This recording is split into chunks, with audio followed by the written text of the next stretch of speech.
thanks, Brent. Yeah, first off, I just want to kind of take some time to get to know you guys a little bit and to know like what interested you in this class and what you're most interested in hearing about. And then also during the presentation, please feel free to interrupt me with questions. I'm more comfortable with it being more of like a conversation anyways than me just talking at you for an hour and a half. So if you have questions, just feel free to jump in at any point, and I'll try to be monitoring the chat box if you prefer not to speak. So.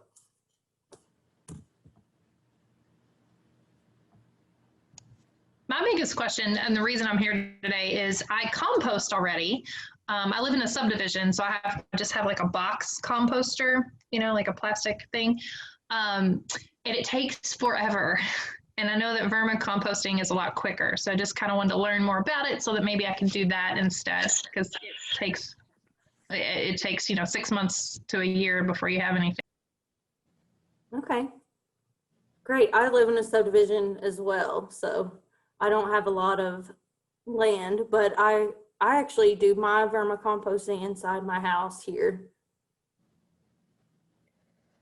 I don't live in a subdivision. We actually live on 5 acres. I've been looking into composting for a while now and trying to figure out the best way to do it. I was looking at the little countertop compost thing and then moving it all outside. And so this is just a little bit more information for me to figure out what one's the best for us out here, because I also use it compost for all my flowers and stuff in the spring. So okay, well, great.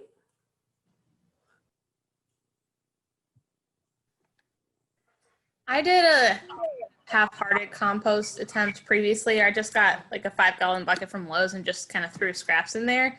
And then I did no research and I was like, oh, this would be a good idea. We'll do this. And then nothing happened. And I was like, well, I don't know what I'm doing. So I just kind of like dumped it in the garden and let it be. And so when this was an option, I was like, oh, I can actually learn how to properly compost and know what I'm actually doing. So I kind of saw it and I was like, that'd be interesting. I'd like to know how to do it. Yeah, well, you got to start somewhere. And that's essentially what I did. I mean, I just felt bad, like where I work in an organization that's about feeding people and not wasting food. I felt really horrible about throwing anything away, even if it was like a stem or something that you can't eat. So I started trying to think of like, what can I do with this food waste? And then I got a Verma hut for my birthday. And that was when I started, and Jen Perkins said that she tried vermicomposting in her kitchen years ago, and she thought it was going well, and then all of her baby worms started crawling out, and she would find them dead on her kitchen floor. So I'll discuss that a little bit in my presentation about how to keep your worms inside the bin, and reasons for why they might want to escape. So I'll talk about that a little bit later on. But I wanted to let everyone know I am recording this presentation so that other participants can see it that didn't get a chance to attend the live presentation. So if you're uncomfortable with being recorded, you can feel free to turn your camera off. But I think most of what they'll be seeing is my screen anyways once I start showing my presentation. And then just a few, okay, Jessica has a comment. She said, well, where did it go? She said, I'm homeschooling my 4 kids and I thought that this would be a great ongoing lesson for my children. We will be gardening for the first time next year. And yes, as I mentioned in the last class that I just taught at 1 o'clock, there was a few people there that had small children at home, and it's a perfect hands-on activity for kids to do because it's messy, and The worms don't bite, they can't hurt the kids. And if the kids hurt 1 or 2 worms, it's not a big deal because there's thousands of them in there. So they're not likely to do too much damage. So I think it would be a perfect activity, from shredding up the bedding to adding food scraps in there. Like the whole process is kid friendly, and something that they can do and help you with. So I'll go ahead and share my screen.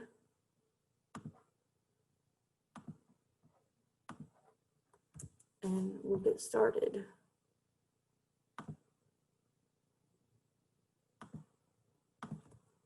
Okay. And I don't know if I introduced myself, but my name is Sarah Vaughn, and I work for an organization called Feeding Kentucky. And I direct the Farms to Food Banks program, which is where we purchase produce from farmers and give it to the food banks across the state. And what interested me in vermicomposting is trying to reduce food waste. And also I was an ag minor in school, so I've always, even since I was a young child, I loved bugs and insects. And I actually have my laptop propped up on my mealworm farm right now, which I might show you at the end if we have some extra time. But I know you guys aren't here to learn about mealworms, so I'll skip them for now. But before we get started, I already told you the presentation is going to be recorded. I'll try to send out a link to the recording. I'll send it to Olivia and she can send it out. And I believe Brent was kind enough to get the role for me, so we'll skip that part as well. And the only question I've got on the roll is, Jessica, what is your last name? It's Southgate. Southgate. Thank you, Jessica. You're welcome. Awesome. And then just mute your audio if you're not actively speaking, but please feel free to jump in and interrupt me at any time. But I'm trying to cut down on background noise. During my last presentation, I had my bird in the room and she was chirping through the whole thing. So I moved her to a different room so that you wouldn't have to listen to that. So hopefully there won't be much noise in the background. But I'll start in what is vermicomposting. So vermicomposting is the process of composting, but using earthworms. And earthworm poop, or their excrement, is called castings, and it's good for the soil. It has a lot of micronutrients and different materials, like organic materials, that are good for your soil. And why is vermicomposting, like, why would you choose that over other methods of composting? Because it's fast, easy, and convenient. So you can do it, you can compost with worms indoors or outdoors. If you do the normal, whenever people think of normal composting, they think of having a pile outside, then it has to get hot. With this method, it doesn't need that heat, and actually too much heat can kill the worms, but the worms are able to eat up to half their body weight in food waste per each day. So it's a much quicker way of breaking down that matter, that organic material, than just waiting, like leaving it outside and letting it break down naturally. And it's good for the earth because it reduces the amount of food that's wasted and going into the landfill, and it's also good for your plants. And I'll talk a little bit about the worm anatomy. I don't know too much about it. Here's like they do have a gizzard, so they have to have it's like kind of like, well, chickens and birds have a gizzard, and they have to have grit in order to break down any food that they're eating, because they don't have teeth. And so there's a bunch of different items that you can add to your worm bin to make sure that they have grit, and I'll talk about those a little bit later. Then the other thing I would like to point out is the clitellum.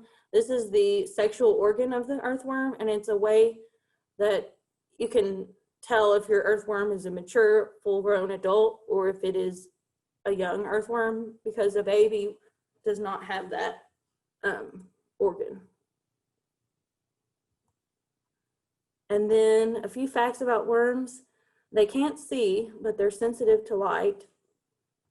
And they can eat between 1/4 and 1/2 of their body weight every day. And as I mentioned, they don't have teeth, but they grind their food using their gizzards. And now I'm going to talk about creating a worm bin. So supplies needed if you would like to create your own worm bin is a 14-gallon to a 20-gallon storage tub with a lid and a drill, and with a drill bit, so that you can create some air holes so that they can get oxygen. And you'll need a lot of shredded paper, more than you think that you will need, and then a bucket of water, and either a 1/2 pound to a pound of red whaler worms. And you need to make sure that you get the right variety of worm, because you can't, like someone in the last class asked if you could just go outside and dig up worms and put them in there. And I would recommend not doing that, because you don't know which variety of worm you're getting. And there's a lot of different varieties of earthworms out there, and a lot of them are not composting worms. And they probably would not thrive in the environment inside the worm bin. So, I have a quick question. yeah. Is it only for because they're good at composting that you would use these worms? Like, what other factors influence what kind of worms you're supposed to use? Like, why are these worms better than just say like going and getting night crawlers or mealworms? Well, these worms are, composting is what they're for. So I would say if you, like, we had a few people in the last class that wanted to raise worms for fishing bait, and you can do a similar container setup. I haven't done as much research on it, but I know that you can, the source that I buy my worms from, you can get European night crawlers and a few different night crawler varieties. And I think that like, you just wouldn't put food scraps in there, but you would give them, they would need bedding and moisture just like the other worms, but you wouldn't, they have a few different requirements. And the mealworms actually that I raise, they don't live in soil at all. They are in, I give them chicken feed pellets, and that's what they live in. Or sometimes they can live in anything that has the word meal behind it. So like cornmeal, they can, and I'm trying to think of other, like wheat bran, they can live in that. The mealworms can, not the red wigglers. But I'll go ahead and show you real quick how to make a worm bin. So this over here is my worm bin, and mine was purchased from a store, well, from online, and you can see that it's got different levels to it. And then down here is a spout that I leave open all the time, and I leave a jar down there to catch any liquid that's draining off, because the worms can drown if there's too much liquid in there. So I don't know if you've seen, like after a rain, whenever the worms come up to the top of the soil and you find them dead on the sidewalks and things, it's because the soil is too saturated with water and the worms can't breathe. So they're coming up to the top, to the surface to get oxygen, and then when the sun pops out, they dry out before they can get back into the ground. So that's why it's kind of its own environment inside the worm bin, and it needs to not be too wet, but not too dry. But I'll go ahead and show you. So here is a Rubbermaid tub, which I wouldn't recommend using a clear one, because worms they don't like the sunlight. But if you're going to keep it like in your garage or in a closet or somewhere where it's dark, then a clear one would probably be fine. But just whatever you have on hand. And then you would drill like about a hole here, and all the way, like about 6 to 10 holes on each side of the plastic container.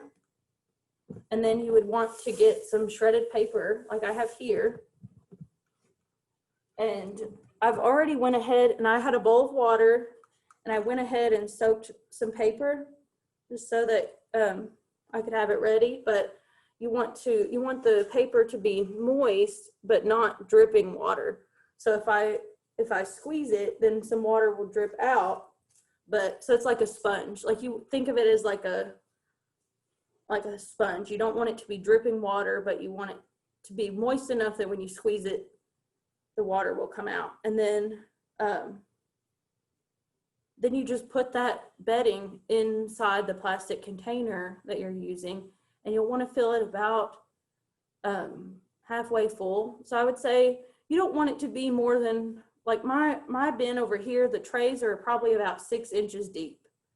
And so I probably wouldn't want it to be much deeper than that, because the worms don't live that far under the surface of so this, I put them in here, and this tray has holes so the worms can go up and down through the levels, but you don't have to pay a lot of money and get one of these if you're just starting out and you're not sure. Like if you want to invest money in it, be my guest. But as with any hobby, there's a cheap way of doing it, and then people make you think that you need a bunch of stuff to do something. But with this, all you need is a plastic container and some newspaper, and then you're ready to go.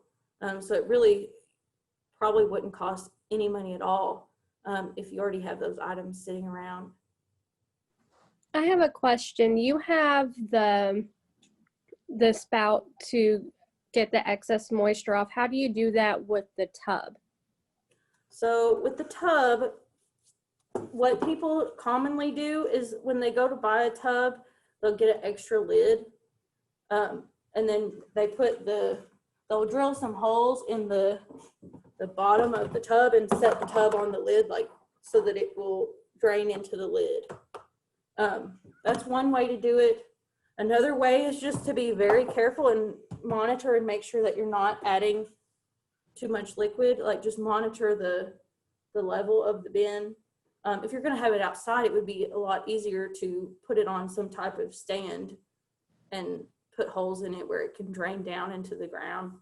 And then someone was asking, how can they get, like at the last class, they were wanting to know how can they get the different levels without, like with just this. So if you wanted to, you could get some containers, multiple containers that set down inside of each other and drill holes in the bottom of them. And that way because what I do is my top level of my bin is where I put all my food scraps. And as the worms break the food down, then I'll take the tray from the bottom, which is usually the finished compost. I'll put it out in my flower bed and move it to the top and fill it with fresh bedding and food. And I just keep like rotating the trays out that way over time as they break down. And someone asked, Becky asked, do you have to wet all of the paper or just a bowl full?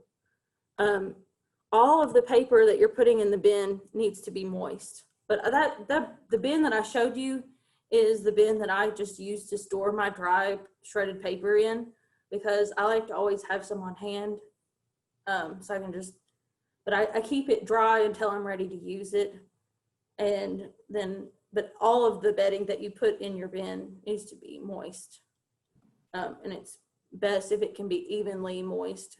That way you don't have like sections of dry and sections of wet paper. So I'll just take it and I have kind of a small bowl. It would probably be better to have like a 5-gallon bucket. But what I'll do is I put water in my bowl and I'll get it moist, and then I just go and set it in the tray there. I actually had 2 more questions real quick. Does it matter what kind of paper? Do you just use newspaper because you have it like instead of tossing it in the garbage or the recycling? Yes, so it does matter what kind of paper, but so most newspaper is printed with soy-based ink, and that's safe for the worms to use. But you can also use, like, this is where I printed out an email that Olivia sent me earlier. This is just printer paper. I could shred this up and throw it in there. I would just have to remove the staple. Like, you don't want to put staples or paper clips or anything in there. But you can, those types of paper is okay, but anything that's glossy, like this is the booklet that came with my composting bin, and it's glossy. So anything that's like a magazine print material that has or like the coupons or the ads that you get in the newspaper, I would pull those out, the inserts out, and like you can't use magazines because I'm not really sure why, but I think the gloss does something with, it makes it to where it doesn't break down in the worm bin. And you can also use, like if you want to use an envelope, I would remove the plastic window that's in the envelope, and maybe not use the adhesive part on the flap, just because I don't know if that adhesive would hurt the worms. But you can use cardboard, and actually, let me go back to my slideshow here because I've got a list of, well, hold on. There you go. Okay.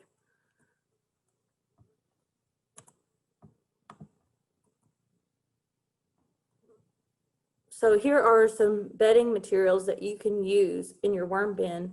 You can use shredded paper, shredded cardboard. You can use cocoa core, which is what I've got pictured here on my screen. It is, they come in these dried bricks, and a lot of people use them for potting medium, like soil for their potted plants. But what it is just the fuzz off of the coconuts, and they compress it into these bricks and dry it. And so it's a renewable resource. And I really like using it in the worm bin. I've got it in one of my trays right now. But it is more expensive. It's something that you would have to buy instead of just finding materials to put in. But you can also use dried leaves or peat moss or hay or straw. And I would probably not recommend using hay or straw if you're going to use the bin inside, just because I feel like that it would take a long time for it to break down. And just in my experience with using hay in a chicken coop, I know that it clumps together when wet, and it kind of makes a mess. So probably wouldn't recommend it, but you can do it. Like really any organic material that's going to break down over time, you could use it for bedding. Anything that would hold moisture. You use like grass clippings, like you mow your yard and the next day all those clumps of grass are out there that dried out. Could you like pick up a handful of that and sprinkle it in there? Yeah, you could certainly do that. And that is a perfect segue into my next slide, is what you can put in a worm bin. So you can put really any organic material. You can put pet hair from your hairbrush. You can put dryer lint in there because it's made of, fabric particles. You could empty out your vacuum cleaner and put the dirt in there from what you vacuum up. But I don't put a lot of that stuff in mine. I don't put hair in there because I have tried putting just a small little clump of hair in there before, and it takes a long time to break down, but it's perfectly safe and fine. It's not going to hurt the worms, but I just prefer to stick with what I've got listed here on the yes category. So fruit and vegetable scraps, coffee grounds, eggshells, and then I make what I refer to as worm smoothies. So as I mentioned before, worms don't have teeth, so they need the food to be in a liquid form in order to eat it. So it's perfectly fine to put like a banana peel or something just directly in there.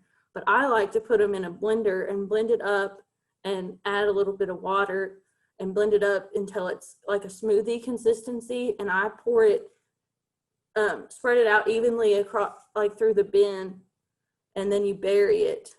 And the worms can eat that immediately, and you don't have to wait for it to break down. So I sometimes I do a mixture. I'll do, because I don't always feel like dragging the blender out and doing that. Sometimes I just want to throw the banana peel in there and be done. So either way's fine. But items that you cannot put in a worm bin are meat, dairy products, bones, or anything greasy. And mainly the reason for that is the smell. Like, as they break down, they're going to stink, and they're going to draw pests and rodents and attract things that you don't want. And then bones would take forever to break down.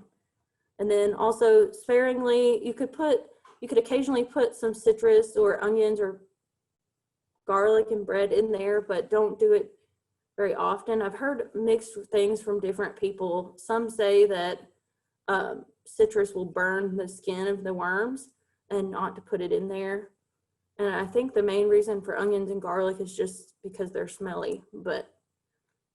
And then bread or anything with a lot of starch in it takes a long time to break down. So I tend to not put like potatoes in my worm bin. You can, but I choose not to.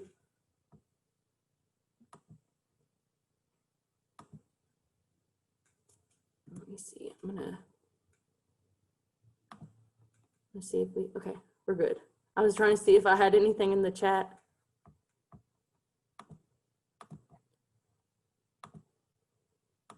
Okay, and then back with dealing with pests. Sorry, okay. Dealing with pests. There's all kinds of different pests that like to be in a worm bin. So that's one of the main reasons why I keep mine indoors, is so that I can cut down on the number of pests that get in there.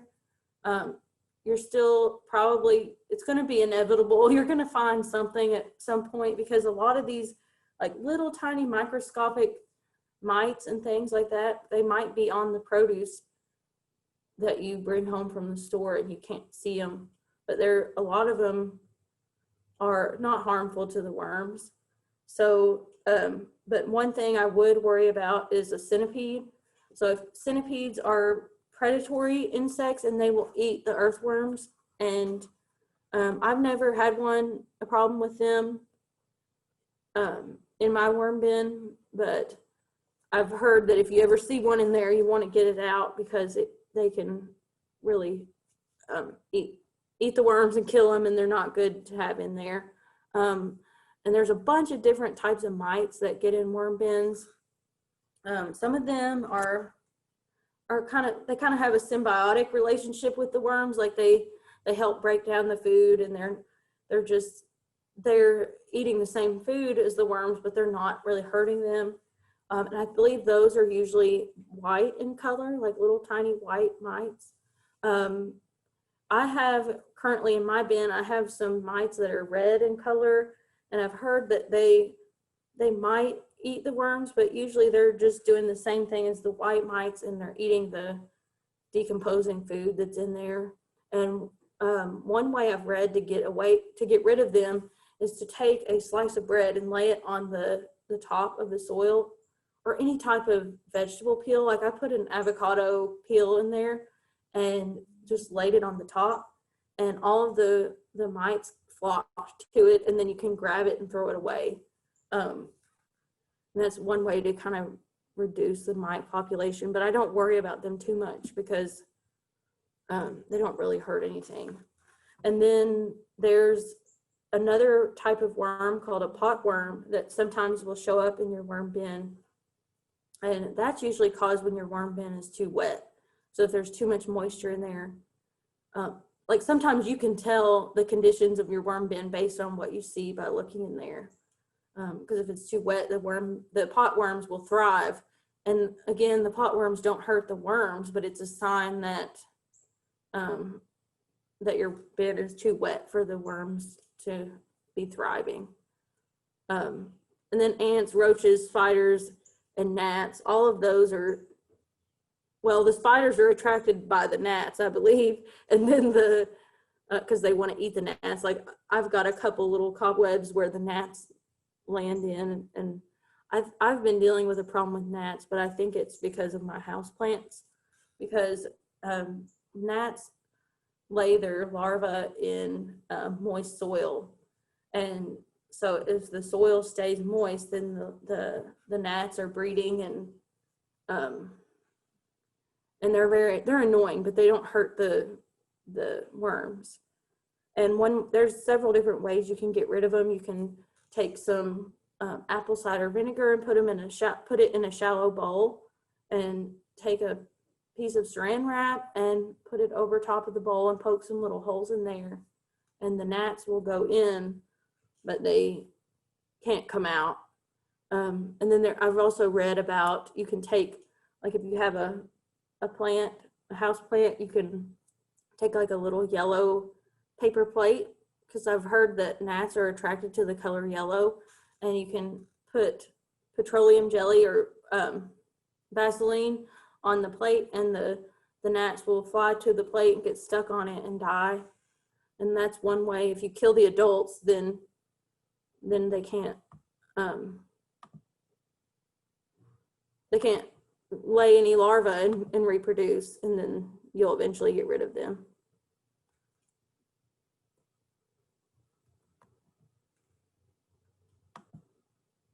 And then I've got, so these are two books that I would recommend reading if you're interested in learning more about vermicomposting.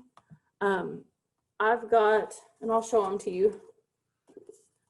This is How to Start a Worm Bin, and the author is Henry Owen, but he goes through, it says How to Start a Worm Bin, Your Guide to Getting Started with Worm Composting. And it's $9.95 on retail price. I got mine on Amazon, and it goes through everything, like pretty much everything I've touched on and more, about why it's important, how to do it, how to get rid of all the different types of pests, and he actually even goes through the different worm bins that are out there that you can purchase, and the pros and cons of each one in his opinion, and he has instructions for creating your own from a plastic container. But that, I really enjoy this book. And then this book, since we're promoting women this weekend, this is a female author. Her name is Mary Applehoff, and this book is called Worms Eat My Garbage: How to Set Up and Maintain a Worm Composting System. And this book is, it's been reprinted, and there's prettier covers out there now. But I really like this book, and she's got a sense of humor, and like it has a lot of, I like pictures in my books, and this one has a lot of different like cartoons and things in it. What was the name of that author again? Mary Applehoff. It's spelled Appelhoff. That's her last name. But I almost bought another book called Worms Eat My Garbage, and I realized it was like the same book with just a different cover on it, so I didn't get it. But yeah, and I like how she goes through like the mating process for a worm. And so one interesting thing about worms is that each individual worm has both male and female reproductive organs, but it takes two worms to make a baby. So and they will have what's called a cocoon, and it's basically like a little yellow ball, and the live worms will hatch out of that little cocoon. And I was trying to find one during my last class, and I couldn't find one. I saw some earlier today, but they're so small, It just looks like, if you've ever bought any potting soil that has fertilizer balls in it, the little pellets, that's what it looks like, but they're yellow. And they're kind of almost translucent little balls. But the worms will naturally like control their own population. So if there's too many worms in there, they won't make babies.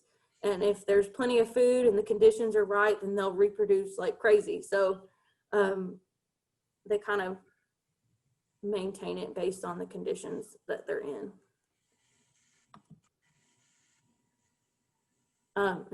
Jamie asked if you ever add dirt to the worm bin. So that was recommended on there, to add like a handful of dirt or sand or something that the worms can use as grit to help them digest. So you can add dirt. The only thing I would caution you about is if you're going to go out and dig up some dirt and put it in, you might be adding pests to your worm bin if you're going to keep it inside. But if it's outside, who cares? You know, you're already out there. So that would be the only thing I would worry about, is introducing pests by adding soil from outside. But you can certainly do that. I love to grind up eggshells and put in there as some grit for the worms, but I need to figure out a better way to do that. Like maybe a mortar and pestle might be the best way, because what I've done is just crush the eggshells by hand and thrown them in there, and I've noticed that they don't break down very quickly, and they're also really sharp. So if you can get yes, and a blender would work well. I haven't put the eggshells in the blender for some reason. I don't know why, but I mainly have stuck to the veggie scraps. But a blender, there's actually some really, like, I think it's called a NutriBullet, which I don't know that I would want to. Like my fiance, I started using his little food processor to make my worm smoothies, and he got mad and went and bought himself a new one and refuses to use my worm blender now. But it's just food that I was grinding up in there. It's not, I don't know, but you can get like a NutriBullet or something that I've heard that it can make the eggshells into like powder and like really nice. But is 1 pound enough I'm assuming that Mary Kay is talking about worms, but is 1 pound of worms enough, and do you need the bedding when you start? So yes, you need to have bedding in there before you get started. And I would say 1/2 pound of worms is enough. So I ordered mine on Uncle Jim's Worm Farm, but there's plenty of other places. I'm not trying to say you have to go with him. Just Google like red wiggler worms for sale, and you'll find a bunch of places. But that I only mention him because I've ordered from them twice, and which I have had trouble. One time I ordered in the winter, so you have to be careful, because what they do is they'll kind of their worms are they're essentially starving whenever they come to you, and they come in a little canvas bag, like a little mesh bag, and the worms are kind of dried out because if it's too moist, it'll leak through the packaging. So the worms are kind of like pretty pitiful when you get them, and you'll want to put them immediately in the moist bedding, and leave them alone for a couple days. And one thing about like someone at the beginning of this presentation was talking about their worms escaping from the bin. So one reason that worms will do that when you first put them in is that they're kind of confused. Like they've been put in this new environment, and they're trying to figure out, where they are and what's going on. So what I would recommend doing is like you would put them somewhere where there's going to be light for a couple days. So like if you see my worm bin, I've got a lamp that's over there in the corner. And whenever I first set it up, all I did was I turned that lamp on and left it on for a couple days, because the worms will try to get away from the light, so they'll burrow down in the soil, and they'll realize that that's where they're, or in the bedding, and they'll realize that that's where they're supposed to be.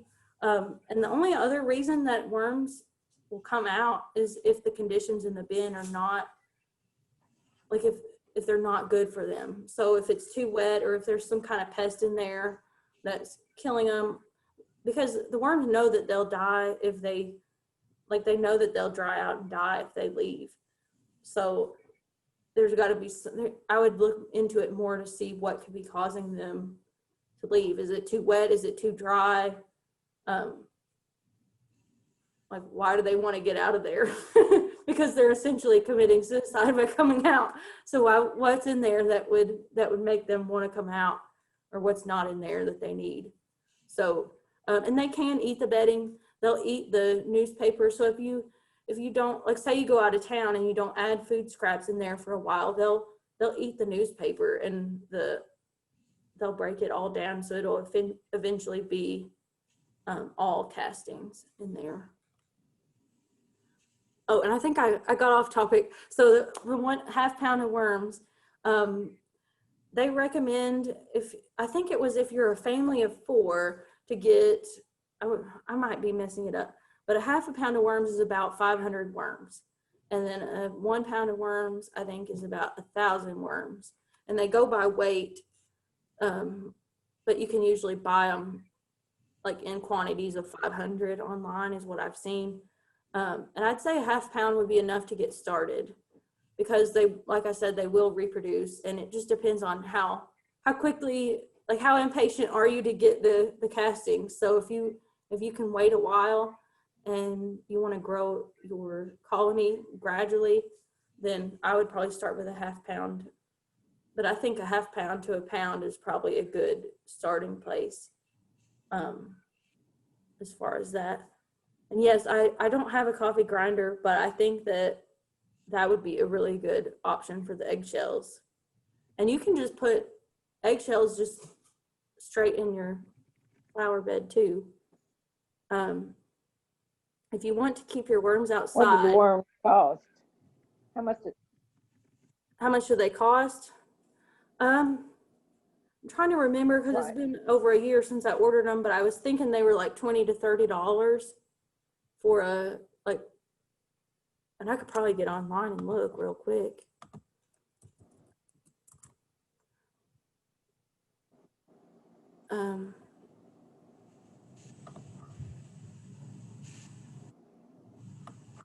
So they're $26 for 250, or $39.95 for 500.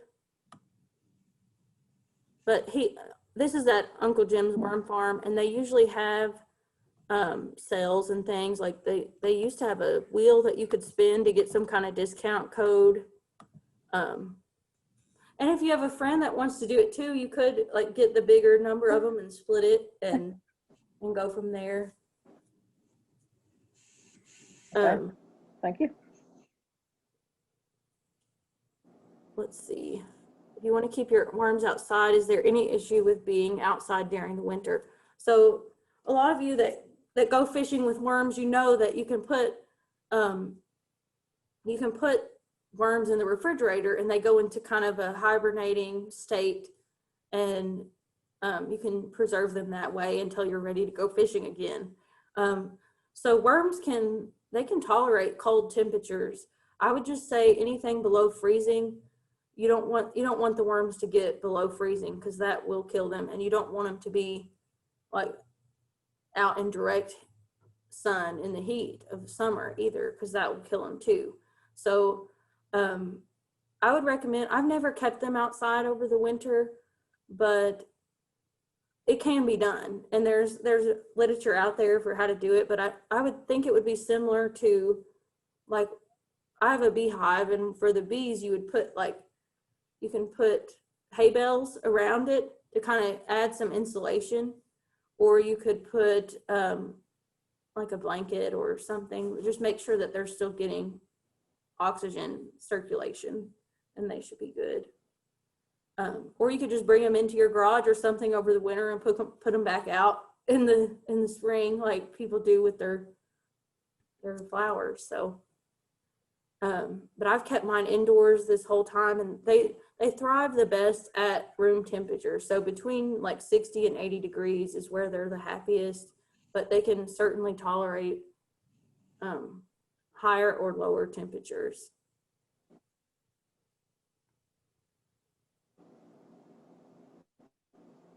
And yes, when the worms break down the newspaper, I do add more.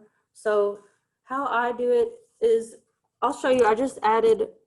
I'll show you what it looks like inside here.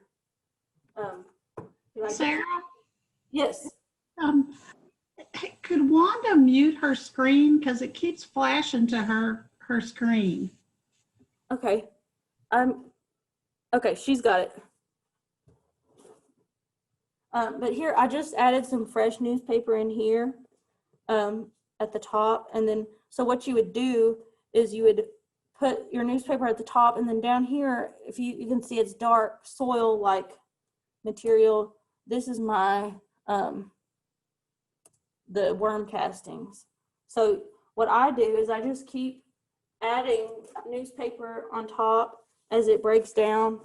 And then once it looks like dirt and smells like dirt, then that's when you know that it's ready to take out of there and put it on your plants. And so as far as harvesting the worm castings, what you would do is, there's several different ways to do it. And I haven't found a good system that's easy, but one thing you can do is take like a garbage bag or a tarp, lay it out in your yard, dump the tray or your worm bin out there, and then make a mound of soil, or make a mound with the dirt. And then as the sun is shining on the worms, they'll burrow down in the soil, and you can keep like gently scraping the top layer off and remounding it until the worms are hopefully in one clump at the bottom, and you can use the rest. If you're just putting the castings outside, you don't have to remove the worms. I just like to, because like I put the castings in my potted plants, and the worms aren't going to hurt the plants, but I'm just afraid that if the soil gets too dry and the worms die, then it's going to start stinking, and I don't know. That's what I worry about. But I've read that for top dressing your house plants, what you do is you would take off like a fourth of the layer of soil at the top, and then you would fill that up with worm castings, and then water it, and the nutrients from the worm castings will trickle down into your plant, and that's a way to fertilize organically. Another thing you can do is make compost tea. So you can take those castings and steep them in water, and then water your plants with that water. So if you'd rather do that, then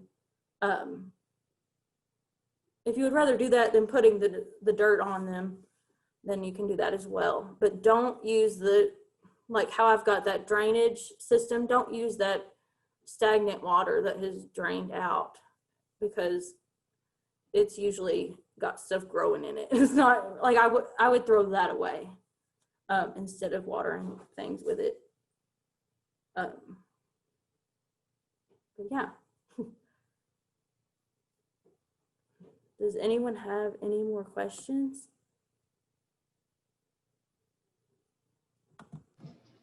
I do have a question, and it might seem a little odd. Because I'm planning on, if I do this, having my bin outside, I wouldn't have a problem with an unusual smell. I have access to horse manure, which in the past I've used and Mom has used on her garden to help grow things. Would adding, in lieu of the potential pests that I would be adding, and adding a little bit of that to the worm bin for them to also consume and refilter, recycle those nutrients in horse manure, do you think that would be beneficial, or would that have like a negative effect on the worms because of like the acidity level or anything like that? Well, do you deworm your horses? Yes. Well, then I wouldn't put it in there because it would kill the worms. But if you don't deworm your horses, like for example, I have a rabbit and 2 chinchillas, and you can take their poop anything that you're not giving dewormer to, and I wouldn't, or meat scraps to. So any animal that's a vegetarian that is not getting dewormer medication, you could put their poop in there. So I was going to put my rabbit's poop in there, but I've heard rabbit's poop has a very, well, their urine, their poop is fine. It doesn't stink, but their urine is very, I'm trying to think of the word. It smells like ammonia. It's really strong. And so I haven't been putting his poop in my worm bin, but I could. And the chinchilla's poop is also pretty much scentless, and you could give that to them. And you could do horses, but the dewormer, I would worry about that. I would hate to tell you to do that and then they die. So, but horse poop in theory is fine. I just wouldn't use it because of the dewormer thing. If you use manure, be conscious of if it's outside, it holds heat. So it will get hotter because it'll burn seeds up if you just plant seeds in it. So just be conscious of where your bin is as to how much light it gets or just basic heat, because that manure will hold heat. Yeah. Which is good for a hot compost pile. That's what you want. But it will fry and cook the worms if they're in there. And how much castings do I get per week or month? I would say per week it's not that much, but I would say probably I'm able to get castings in probably half the time of what people would get with just the heat composting pile. So the castings that I showed you are ready to come out.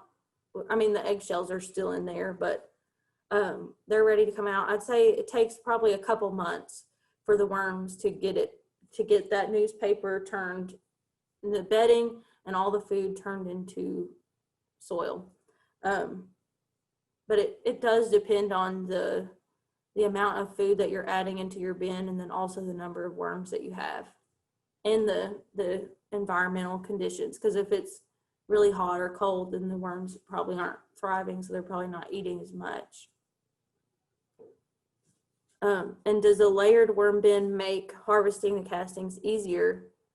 Yes, because so I can just take that top layer off and set it to the side, and then what's down lower is already broken down, and usually the worms move to where the food is, so they'll gravitate to that top bin that has the food in it. And of course, I mean, there's still going to be worms all throughout the bin. Like right now, I haven't fed them anything in a while, and so they're all scattered out throughout the bin. But I would recommend, if you're getting ready to harvest, maybe feed them something yummy in the top, and then, or in one corner of your bin. If you don't have layers, you could put it in one corner off to the side, and then all the worms will go over there to eat, and you can take the castings from the other side of the bin that they're not using. Is there a problem going on vacation or away for a few days? No, not at all. Like I've probably left those worms alone for at least a month at a time and not even looked at them. Like when I first got the worm bin, I was in there every day digging around and poking at them, and I loved looking at them. But now I've kind of gotten over the newness of them, and they're not as exciting to me. I mean, they're still fascinating, but I don't check on them every day. The only thing I will do is, like where I have that drainage jar, I can kind of see if it's filling up pretty quick, then I can tell that there's too much moisture in there. And like I just kind of lift the lid and monitor to make sure that they look like they're doing okay, and then I leave them alone. You don't need to go in and aerate it or anything like that, because the worms do that on their own.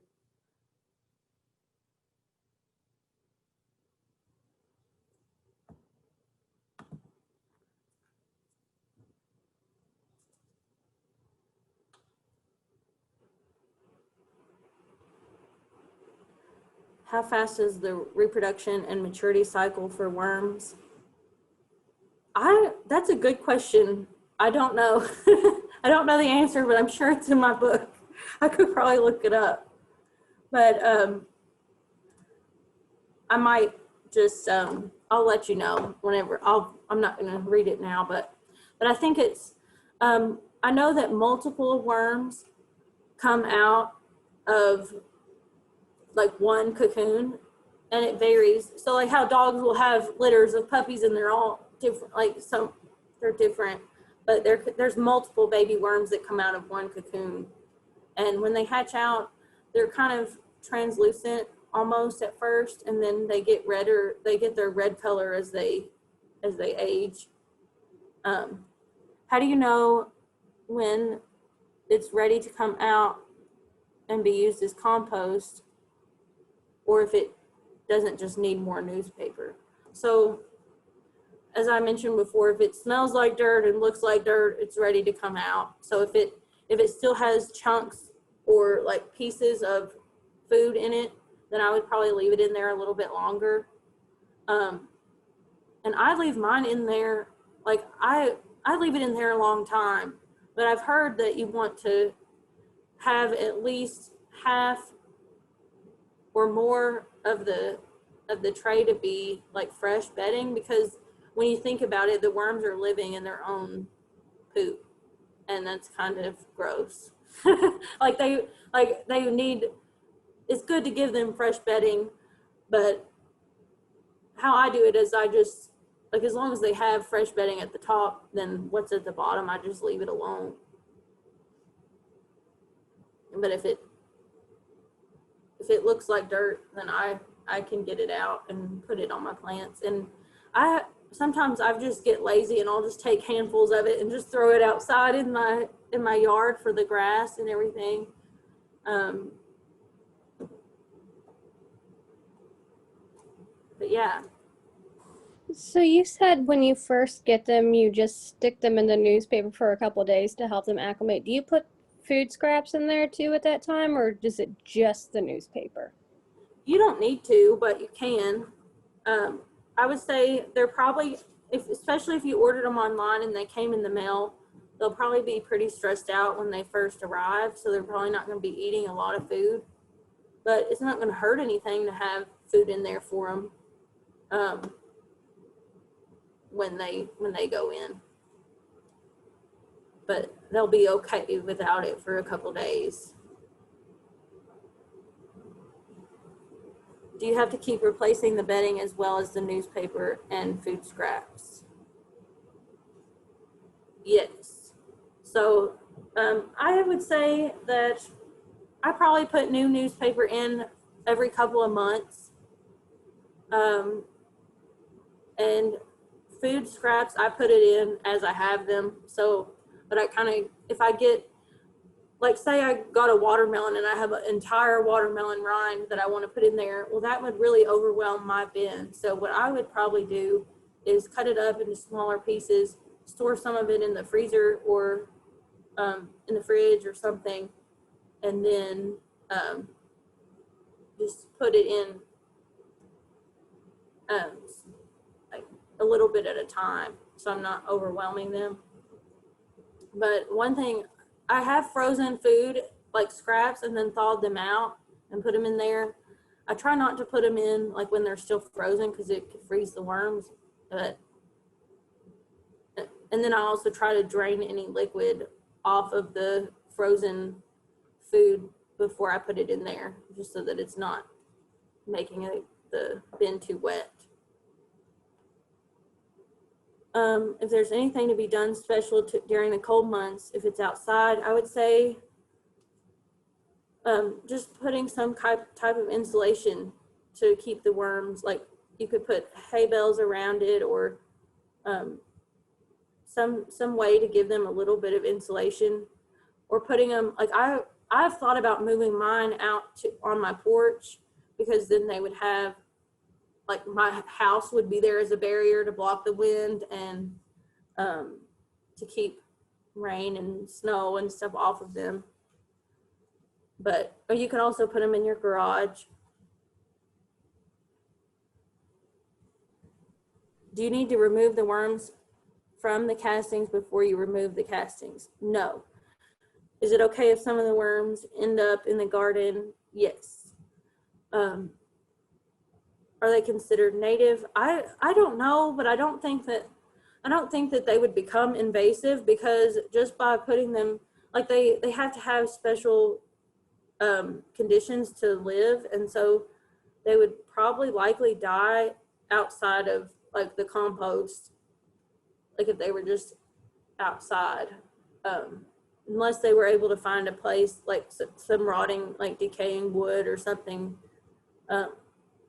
Like I know if you're out in the woods and roll over a log, there's usually some worms right there. They might, like they can live in that kind of environment, but out in the sun in your garden, they probably would die, but it's not going to hurt anything if a few of them, because it's almost impossible to get them all out of the soil. But there are several ways of doing it, and these books go through different ways.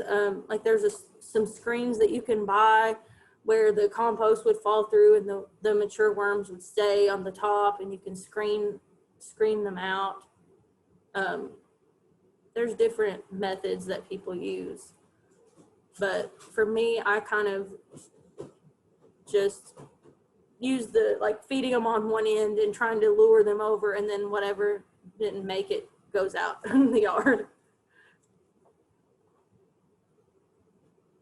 I was Does anyone- wondering if there's an optimal number of levels to have. I noticed yours is pretty tall, and then I guess the bin, unless you put more bins inside the bin, would just be one layer. Is there a point where it gets like too tall? Probably. Like this kit that I got, it came with 5 levels, and I probably wouldn't want to go much higher than that. I'm sure that you could buy more of the replacement trays and make it taller, and mine's also tall because it has a stand with it, plus the section for the water to drain down in. So it has, I'd say probably half of its height, the worms aren't in there. They're in the, so I would say probably ideally we would have like 2 or 3 levels, but up to 5, like 1 to 5, I would say.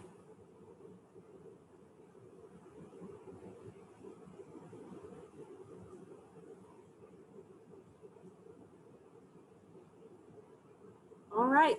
Does anyone else have any questions? And if not, I'll go ahead and let you go, but I'll give you my email address just in case you think of something later. My email is Sarah, SARAH, at fw.ky.gov. And I'll go ahead and type it in the chat box too, because it's raining here. I don't know how well you can hear me, but you can email me there. And I'm happy to answer any questions that you may have, or if you want to talk about that, I'm happy to. And then also, I wanted to show you my mealworms real quick. These are these are the darkling beetles. So, and right now, they are eating a potato. But these worms, they're living in my chicken feed, and they like humid environments as well, but they don't need as much moisture as, like, they usually live in, like, they're pests that would grow, like they would live in your bag of cornmeal in your pantry, or they eat potatoes and carrots and things that you would store in like a cellar or something. But they, a lot of people want them for like this is the mealworm, and people use them for fishing bait. They're great treats for chickens. They're actually pretty expensive in the store if you go to get them for like wild birds or chickens. And that's why I raise them, is so that I can give them to my chickens as a treat. And my chickens eat them as a beetle and a mature worm is how I feed it to them. And yeah, lizards and reptiles and other animals like them as well. So that's something that they're pretty easy to take care of as well. These are a bit harder just because I have to, like, probably about every couple of days, I come in here and give them a piece of a carrot or a piece of a potato, because they don't drink water, but they get their moisture from the food that they eat. So those are a little bit more hands-on, but still they're not like a cat or a dog. They wouldn't need. Yeah, I could email some more information about the mealworms. I would be happy to do that. I got them from Uncle Jim's worm farm as well, and they came as a worm, and then after a couple weeks they'll pupate and they'll look like a little alien, like they're in a little cocoon type thing, and then they hatch out of that and emerge as a beetle. And they like to be in the dark as well, and I have them, they live right next to my red wiggler worms. Yes, I would be happy to email you, Jessica, or I'll email the whole group, and if you're not interested, you can just ignore it. Yeah, I would be happy to do that. And I'm not, and one thing I did for them is let me show you. I know that it's almost time, but